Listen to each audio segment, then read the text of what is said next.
बच्चों में रात को टीथ ग्राइंडिंग होना, दांत किटकिटाना बहुत ही कॉमन है। ये क्यों होता है? ये वॉर्म्स की वजह से नहीं होता।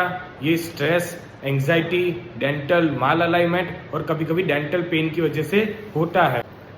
अगर आपके बच्चे में टीथ ग्राइंडिंग कभी कभी होता है तो कुछ टेंशन की बात नहीं है। जैसे जैसे बच्चा बड़ा होगा, 6 से 7 साल का होगा, वैसे टीथ ग्राइंडिंग भी कम हो जाता है।